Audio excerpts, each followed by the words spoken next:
Ovogodišnji team building sa damama iz Jeleja je poseban iz mnogo razloga. Pored toga što kompanija ove godine obeležava 35 godina postojanja, ove godine je takođe 20 godina od prvog putovanja koje su dame iz Jeleja obišle.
Meni se na ovom putovanju zaista dopalo krstarenje, koje čak ni kiša nije uspela da nam pokvari. Meni je najlepši utisak ostavila prijatna atmosfera iz crkve Svetog Nauma.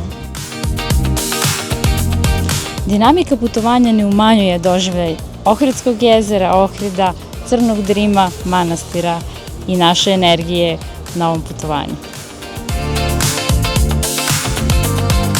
Iako su mi koleginice dozvolile samo 3 kafe dnevno, uživala sam u svih 10 ohridskih kafa koje sam popila. Ohrid, Struga, Vevčani. Svako mesto nosi pozitivnu energiju, a sa nama energija je uvek pozitivna. Na ovom putovanju najviše mi se dopalo krstarenje. Zdravo, ja sam Sanja, vodič iz Beograda i moje veliko zadovoljstvo je da sam na ovo prekrasno jezero došla sa damama iz Jele, da osetimo dubinu, lepotu, širinu i svetlost ovog divnog grada. Lihni dost vas ljubi. Putovanje u Ohrid, putovanje u Trebinje, putovanje u Mađarsku. Najbitniji su osmesi posle 20 godina. I to je onda definitivno najlepše. Засакайте го местото каде што живеете.